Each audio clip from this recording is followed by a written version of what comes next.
And now we turn our attention to the darker mysteries involved in Chapter 2. For a look at what lies ahead for young Mike Tyson, it might be instructive first to look back.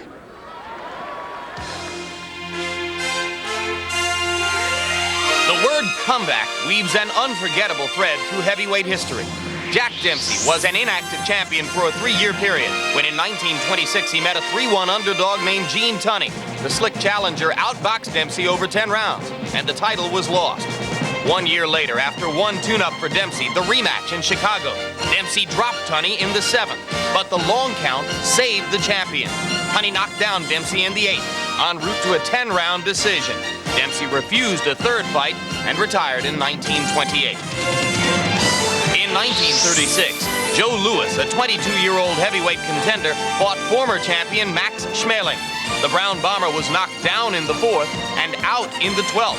The meteoric rise of Joe Louis was derailed. But after he won the title, Louis's 4th defense was against that same Max Schmeling. After 3 vicious knockdowns, it was stopped at 2:04 of the first round. Joe Louis held the championship for 12 years. In 1959, heavyweight champion Floyd Patterson fought a 3-1 underdog Swede, Ingemar Johansson. The champion went down 7 times in the 3rd round. At age 24, Floyd Patterson had lost the title, but not for very long.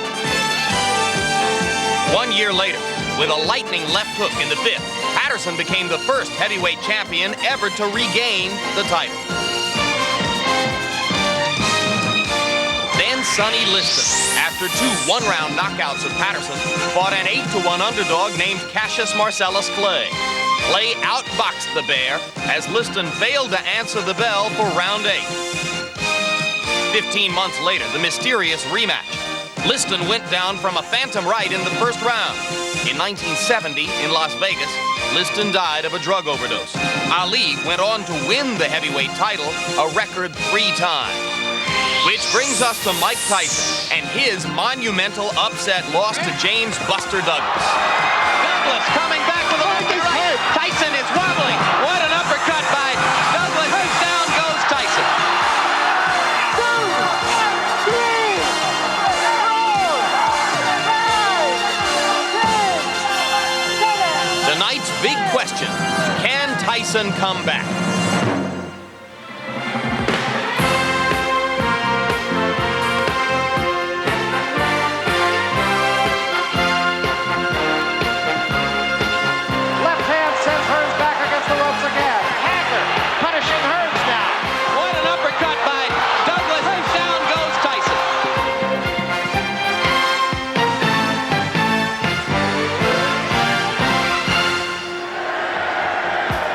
Again, we are live from Caesars Palace in Las Vegas, Nevada, where former heavyweight champion Mike Tyson returns to the ring to face Henry Tillman. It's scheduled for 10 rounds. So many great heavyweight champions have lost that title. Now Tyson takes the lonely journey back into the ring after his crushing loss in February. What does the future hold for this once invincible force? Tonight in this historic setting and in front of an enthusiastic boxing crowd, we begin to get some of the answers. Ray Leonard, Mike Tyson is a student of history. He well knows that all of the great heavyweight champions, with the sole exception of Rocky Marciano, have lost at one time or another. How much consolation is that to him? Well, if there's any guy that doesn't need motivation, it's Mike Tyson. Mike Tyson is like a walking boxing library. I mean, he knows about these guys' history. He knows how many guys have regained their titles. So Mike Tyson wants to be in there with that elite group. So I'm sure he's already motivated for that. He's also one of the most entertaining figures in sport, regardless of whether you like him or not. Because Mike Tyson's life is so densely rich with circumstances and events that it's become our custom between each of his appearances in the ring to chronologue those battles he takes on outside the ring. The period between February 10 and now has only continued the tradition.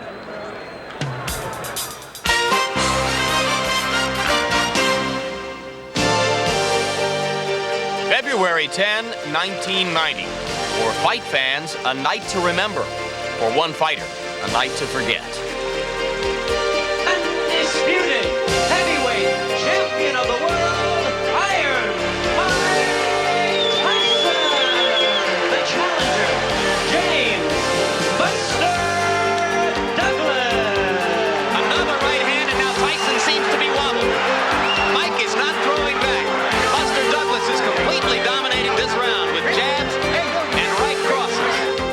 focused on the fight. I didn't apply myself. And there's the right hand uppercut, and down goes Douglas. As suddenly as that. Can he beat the count? He got a little overconfident. As far as the count was concerned, I thought definitely that the fight was over. Oh, the uppercut. What an uppercut by Douglas, and down goes Tyson. It's over. It's over. Mike Tyson has been knocked out.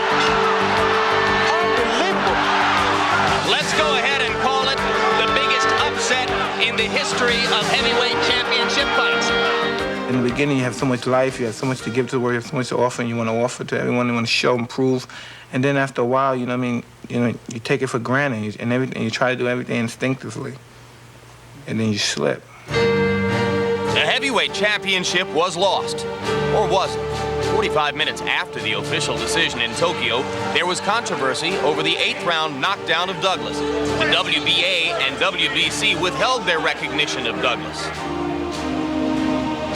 Finally, in New York, Mike Tyson conceded the loss of his titles. I never considered myself a poor loser because I didn't protest. I just gave my opinion on the incident I saw on television. Titles are meant to be won and they're meant to be lost. These things happen. Shortly after, Mike Tyson went back to the Catskills, to the home where Cus D'Amato had once taken him in. I never thought about the fight once I was home. Never ever thought about it. But I was just not in the mood to hear like, how you doing? Are you okay? Can I do anything for you? No, you can't do a goddamn thing for me. I'm just over here relaxing. I don't want any company. Then isolation turned to despair.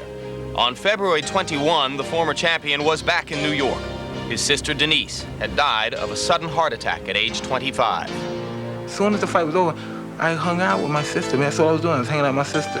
Nothing's important in life. Wealth, only thing that's important is health. Everything else is an addition. After the funeral, Mike Tyson was whisked away to Las Vegas. There he lived a Spartan existence, leaving his home only for 2 hours a day at the Golden Gloves gym.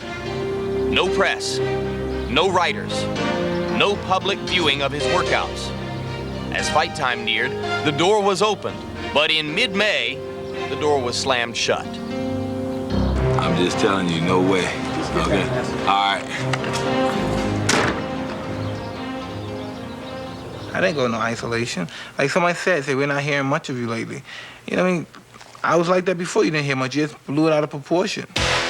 The ex-champion surfaced at 2 multimedia news conferences in New York and Los Angeles. He seemed a kinder, gentler Mike Tyson. That was a good moment to grab excuses. I got a lot of money to spend before I kill myself. I was 100 to 1 got my ass kicked, not long.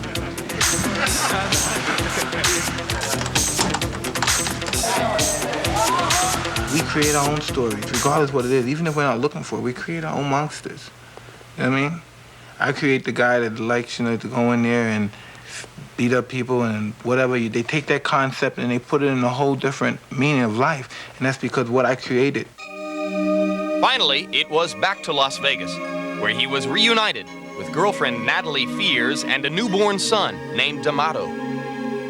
My first priority is him. People say having a baby, it mellows you out. You get goofy every now and then you see the baby. Yeah. Other than that, when you're not around him, it's just totally, you just think about him a lot. That's all I do, I always think about him. But the fighter's mind is also on boxing. Another late development was the hiring of Rich Giacchetti, longtime trainer of Larry Holmes. Some said it was a reaction to the corner work in Tyson Douglas. The ex-champion disagreed. Everyone's a critic. Whatever went wrong is because of me. You know what I mean? That's what I keep my, because when it goes right, I always say it's because of me it went right. And regardless if you have the best quarterman in the world, if you can't fight, it's useless. Many great heavyweight champions have lost the title. A precious few have fought their way back to the top. Mike Tyson likes to quote reggae singer Ziggy Marley, who said, "You don't realize you're making history because you're living it."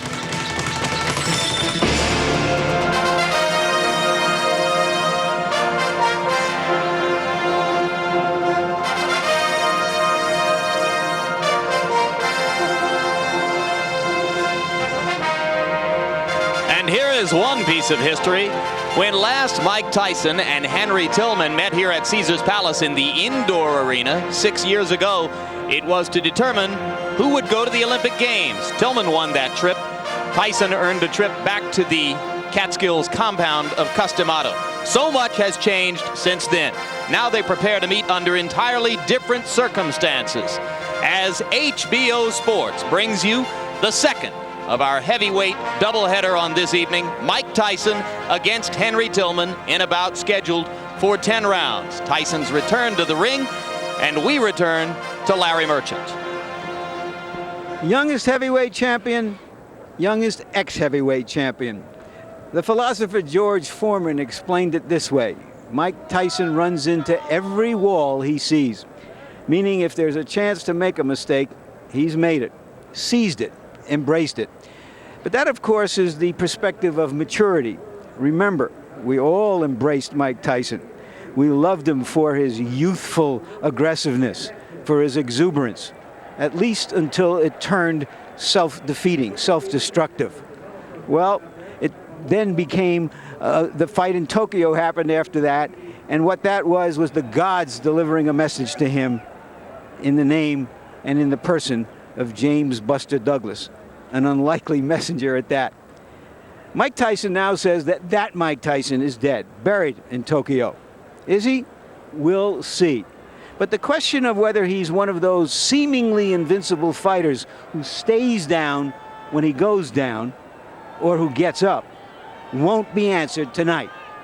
He has made a small step by rededicating himself, but he's taking no chances in his opponent, Henry Tillman.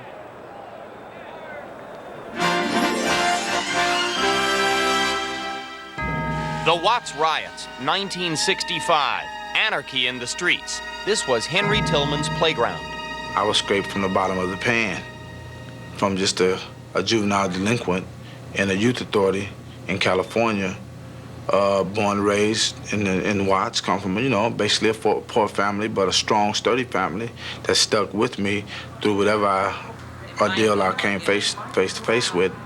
And at 21 years old, Henry Tillman was one step away from prison when he was sentenced to 4 years for armed robbery, result of a craps game gone awry. Over the next 2.5 years in the Wayward Youth Authority, his attitude changed. During that time, Tillman became a certified welder, earned his general education degree, and learned to box. It's a phase that you go through as a child, being raised around those type of environments. Some eventually grow up, mature, and break away, and some never mature and break away.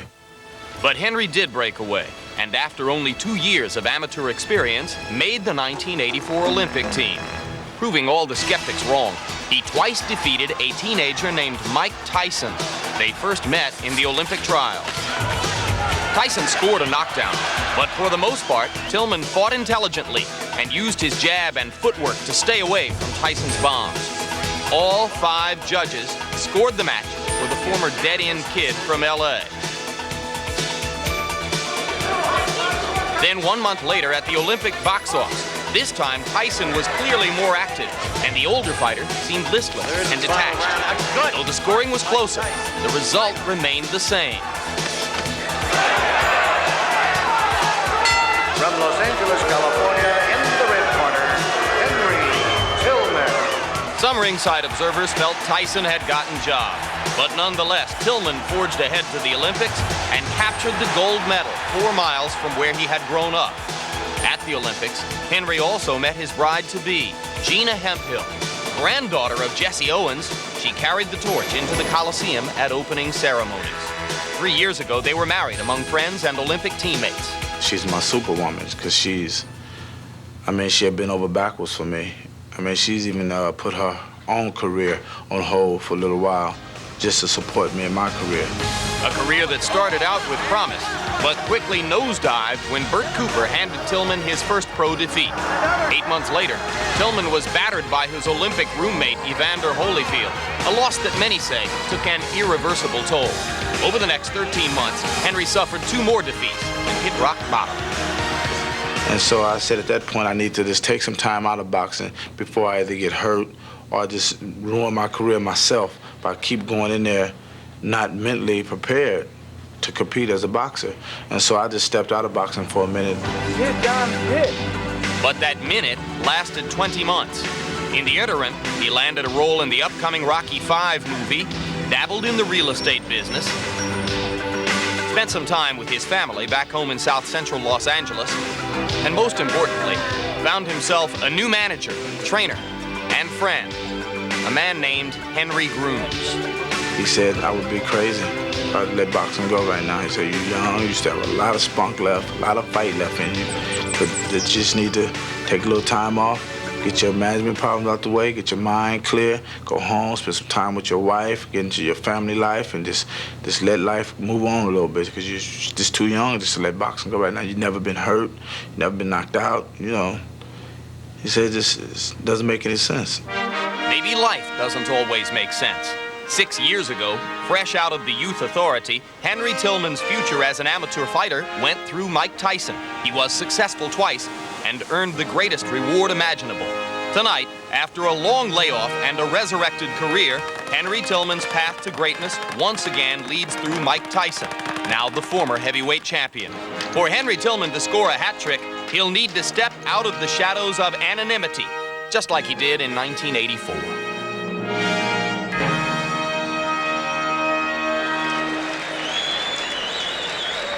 Now the Olympic heavyweight gold medalist prepares to enter the ring. You see there his professional record, 24 fights included in those 5 years, one 20-month layoff from the sport.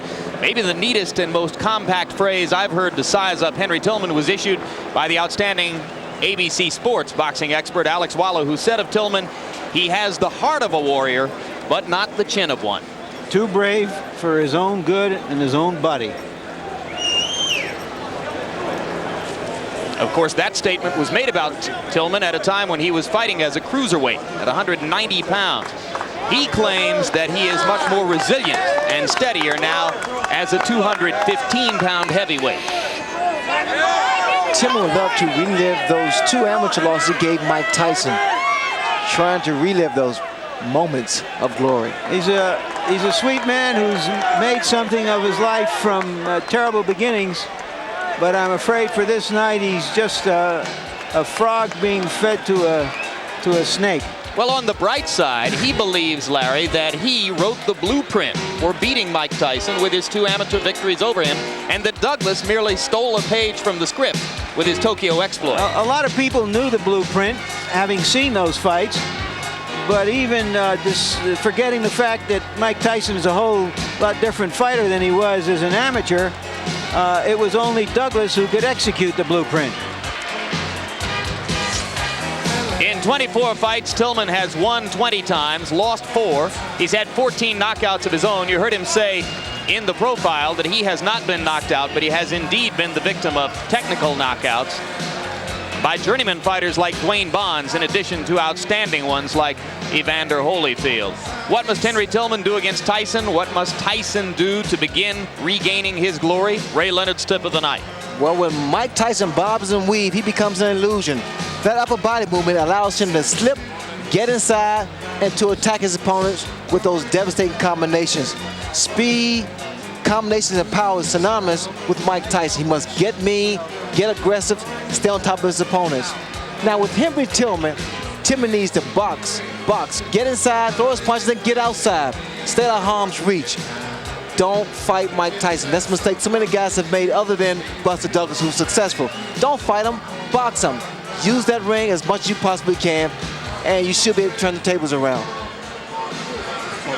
And now you see the Tyson entourage beginning to emerge from his dressing room. One of the new faces there, just behind Tyson, just out of the shot to camera right, is Rich Giacchetti, the longtime trainer of Larry Holmes. Tyson's reign of terror over the heavyweight division lasted 3 years and 3 months until February 10 stateside, February 11 in Tokyo, when Douglas took the title away. Care of business tonight. Can't read Tyson's mind here. He doesn't seem quite the eager, intense fellow that he was as a young man, and I guess he shouldn't be. He's not 18, 19, 20 years old anymore, but I think I see a more mature Tyson who wants to take care of whatever business he has tonight. There are some who say, incidentally, that the left eye has never fully mended from the beating it took from Douglas in Tokyo. And as you look at that close-up shot, you can see what appears to be some discoloration under the left eye and some puffiness around the outside of it. Now, Ray Leonard, 4 months have passed. Is it possible that eye hasn't fully healed from what Buster Douglas did with it? He's had adequate time for that to heal and get back to normal. But I'm sure it depends on the type of training he went through, the type of sparring he went through that made that possible again, the swelling. And there are a lot of question marks about that because writers and reporters were not allowed access to Tyson's training session to anywhere near the degree that has been customary before big fights like this in the past. The real challenge for Mike Tyson will come when some big, strong heavyweight comes along who can fold him up in his arms and try to do the things that Douglas did to him. Then we'll find out whether he wants to be a champion of the 90s as well as he was for a brief time in the 80s. Mike Tyson's record, 37 wins, 1 loss, 33 knockouts. He started his career with the 19 consecutive knockouts before James Tillis and Mitch Green solved the mystery of how to go 12 full rounds with Tyson. Later, Bone Crusher Smith and Tony Tucker did the same thing. But other than that, it's been all knockouts. And mostly his, the one by Douglas. There's a look at Rich Giacchetti. Yes, that's the new executive trainer in charge of the team. He was really imposed on Tyson. Tyson didn't want him, but finally he agreed to accept him. And there is Eddie Aliano, the new cut man, known as Eddie the Clot Aliano. And of course, that infamous corner treatment that he got in Tokyo, Tyson, this man won't let anything like that happen again. Tail of the tape for Tyson versus Tillman. You can see that Tillman is much the senior of the two and the taller. Tyson weighing in at 217, and he looked very thin for Mike. Smaller in the eyes of many than was the case at 221 or 222. 71 inches reach as opposed to the 81 inches for the much taller Henry Tillman. And our punch stat numbers.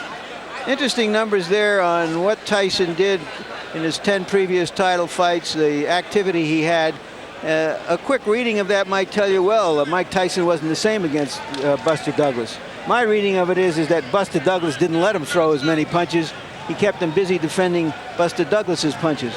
In any event, there you see Tillman's activity in the 2 fights that he lost against Holyfield and Cooper, and you can see he throws a lot of punches, doesn't land a lot because he's fleeing as he throws. And there you see the jabs. Tillman will have to throw a lot of jabs, but the plain truth is he doesn't have anything to worry Tyson about. Nevada rules again, 3 judges scoring on the 10-point must, and once again the most important rule, if one of the fighters goes down 3 times in a round, the fight is over. Let's go back up to Chuck Hull. Ladies and gentlemen, the officials are signed for the next bout of the evening by the Nevada State Athletic Commission. The judges will be Chuck Chiampa, Art Lurie, and Dalby Shirley. Your referee is Richard Steele. The next bout of the evening, a co-main event of the night, featuring 10 rounds of boxing in the heavyweight division. Introducing, in the blue corner, fighting out of Los Angeles, California, weighing in at 215 pounds, with a professional record of 20 wins, 4 defeats with 14 KOs. He was a gold medalist in the 23rd Olympiad in Los Angeles, California. Ladies and gentlemen, here is Henry Tillman. And in the red corner, from Catskill, New York, weighing 217 pounds. His professional record consists of 37 wins, 1 defeat, with 33 KOs. He is a former undisputed heavyweight champion of the world, Iron Mike Tyson.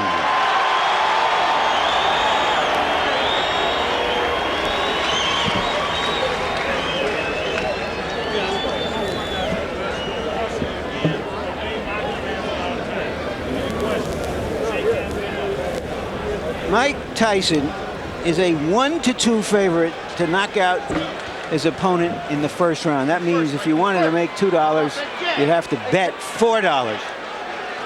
The over-under is 2.5 rounds, the lowest I've ever heard of. That means you can bet on whether the fight goes past 2.5 rounds or less than 2.5 rounds here in Las Vegas. And given the choice of opponents, you have to believe that what the Tyson camp dearly wants for their fighter is one of those 90-second knockouts on which his destroyer reputation was built. You see what's happening here with Henry Tillman, using the ring, using movement. Mike Tyson, I knew he would charge right at Henry Tillman because he doesn't respect Henry Tillman. But in doing so, he may leave himself open because he's trying so hard to impress. You see the right hand by Henry Tillman.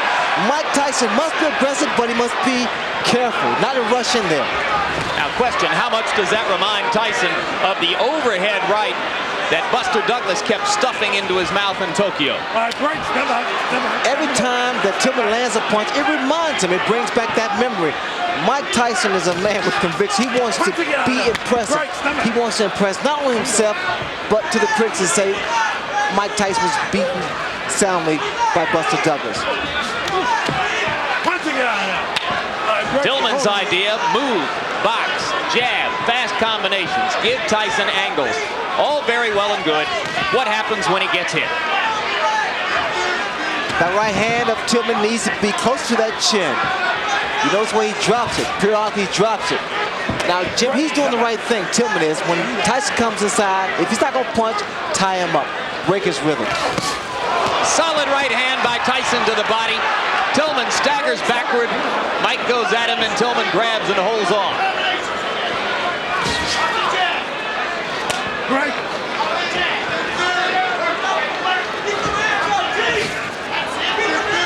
I believe Tillman's going to stand there and try to drop his right hand because he's trying to time Mike Tyson's onslaught.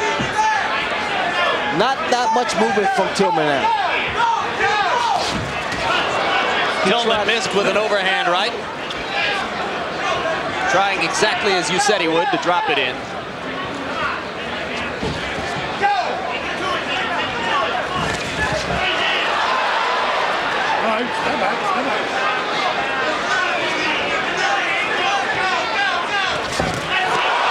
Right to the face of Tillman. He grabs and holds on. That one was a bit of a glancing blow. Tillman now is trying to fight Mike Tyson. He should be doing a lot more movement than he is now. He's allowing Mike Tyson to trap him in the corner.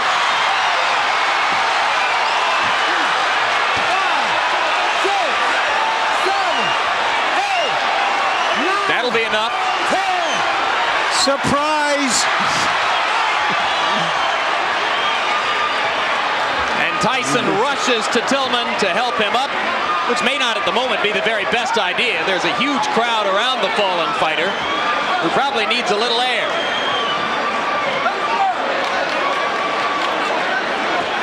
It was a right hand in close quarters to the forehead, and it was quite enough.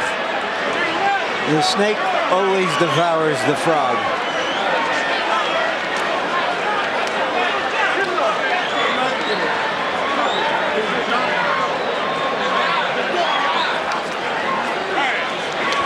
My over-under was 90 seconds. I think it went over. Yeah, I think there are a lot of people who are probably surprised by how far it went. Henry Tillman is not known to take a punch very well. He took one really solid blow earlier in the round and a vicious shot to the body. And finally, it was that right to the forehead that was enough. The question I have as we watch this again, and there is the punch, a high punch on the forehead, the same sort of a punch that knocked out Trevor Berbick when Mike Tyson won the heavyweight championship. The question I have is whether you can sell another doubleheader like this with a combined 6 or 7 minutes of fighting. Well, if it's Francesco Damiani and Alex Stewart, as appears to be the case in September, those are fighters with better credentials than those of Adelson Rodriguez and Henry Tillman. This is true, but I'm just curious. I don't know whether you can. I'm not saying you can't sell it. I'm just asking whether you can. We came here for a 2-ring circus, and we got it. One more look at the Hail Mary right hand. I know I'm going to land it somewhere here. And Tillman never responded at all to Richard Steele's count. And now let's go up to Chuck Hull for the official announcement. Ladies and gentlemen, the time, 2 minutes, 47 seconds of the first round. The winner by a knockout, Iron Mike Tyson.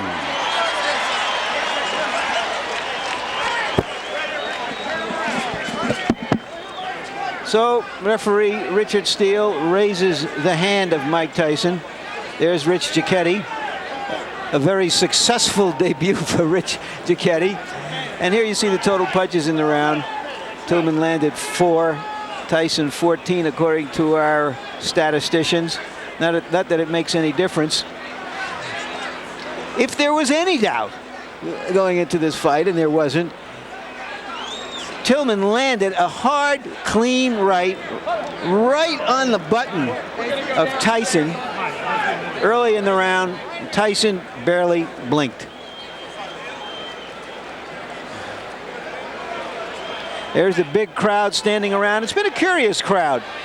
I think the crowd knew what it was coming for, which was a show, a circus as we've been calling it.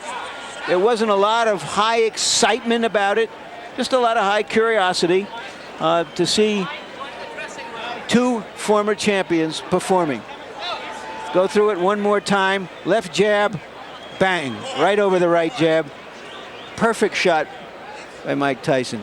Once again, Henry Tillman, too brave for his chin. Now to you, Jim. All right, Mike Tyson has joined us now at ringside. Mike, a lot of people thought that maybe you had some questions to answer for yourself tonight.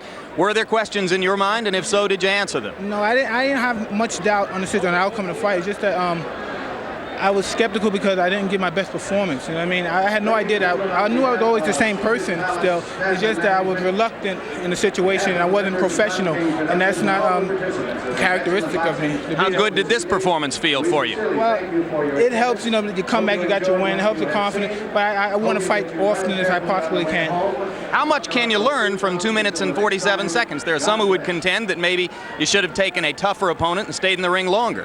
Well, as you know, as Ray knows, I'm already an experienced fighter. If I would have went 10 rounds, I was in good shape to go 10 or 15 rounds. I'm already an experienced fighter. It's just that I prefer to be more often active than I have been. Question, Ray? Well, I said earlier that, Mike, that you wanted to get this fight over with as soon as possible. Also, you know, there are people that say, well, it's not as formidable and this shouldn't be a problem. I thought it was an achievement because the fact of the matter is, because he was not considered a formidable opponent, that meant your mind had to be right. And the most, when people tell me that this guy's going to be a pushover, that's when I worry.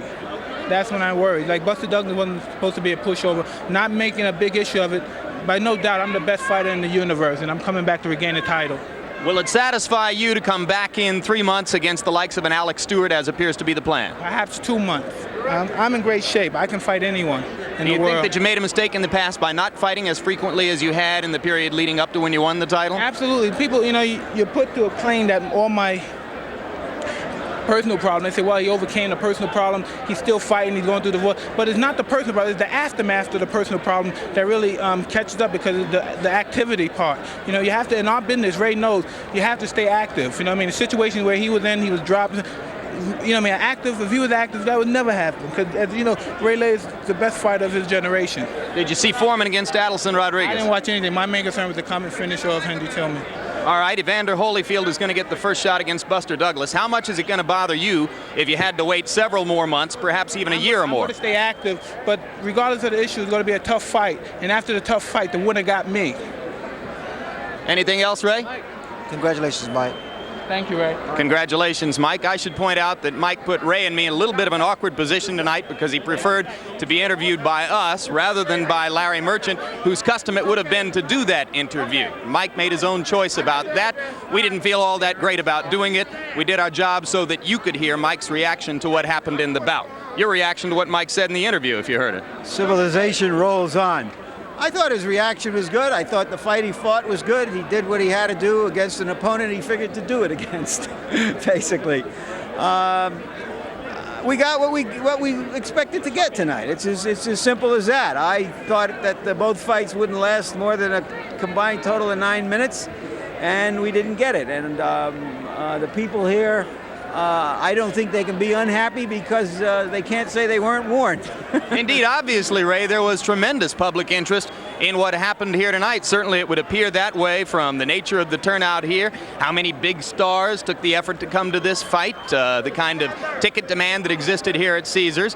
But once again, you've had a one-round Tyson knockout, and it was a series of events like that which caused promoters and site guaranteers here in the United States to begin to think that maybe it wasn't worth putting up all the money that Mike gets for a fight to have him fight here, and that's how he wound up fighting Buster Douglas in Tokyo. Is the public going to stay as interested in September after what they saw from Tyson and Foreman tonight?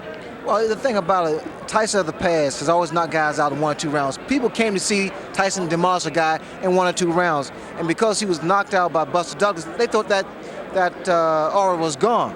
He revived it by beating Henry Tillman, and then George Foreman, who comes back at the age of 41 and was able to do what the average man of 41 could never do in their lifetime. Final comments, Larry? Yeah, I've been thinking of our interview with Adelson Rodriguez the other day when he told us a very funny man bites dog story. It seems he came back from 2 months on the road, and the guard dog didn't recognize him and bit him in the thigh, and Rodriguez strangled the dog, bit the dog, killed him, then shot him just to make sure. And so there was a little doubt in my mind. I'm saying, well, are we going to get a man bites dog show tonight? Nope, dog bites man twice. I'm curious about Mike Tyson in this sense. You know, for a lot of people, Mike Tyson was a hero. Young people, he was going to be their great heavyweight champion, much as Joe Louis was and Jack Dempsey was and Muhammad Ali was.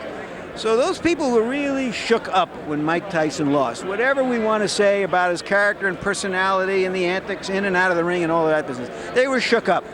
And I assume that there's still a residue of hope here, that Mike Tyson will come back and will still be their champion, and that the defeat somehow humanizes and humbles him a bit. And I expect to see that. All right, that remains to be seen in the future. As for wrapping up tonight's story, as Larry pointed out, the simplest and most predictable of tales, man not bitten by dog, dog bites man. George Foreman goes to 67-2 with the second-round knockout of Rodriguez. Mike Tyson moves to 38-1 with the first-round knockout of Tillman. A look back. His hands are so heavy that what becomes a knockout punch doesn't always look like one, and Rodriguez goes down.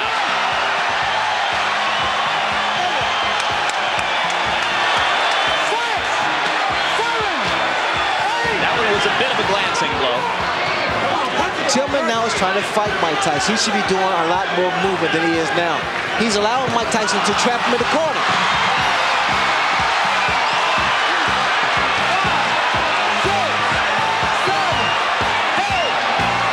That'll be enough. Surprise! Coming up, immediately following tonight's boxing coverage, you'll see One Night Stand, Rich Scheidner, followed by Ghostbusters 2 on the East Coast, and How I Got Into College on the West Coast. All of these programs will be seen in their entirety. And be sure to join HBO Sports in London, England for Wimbledon 1990. We'll take you from the first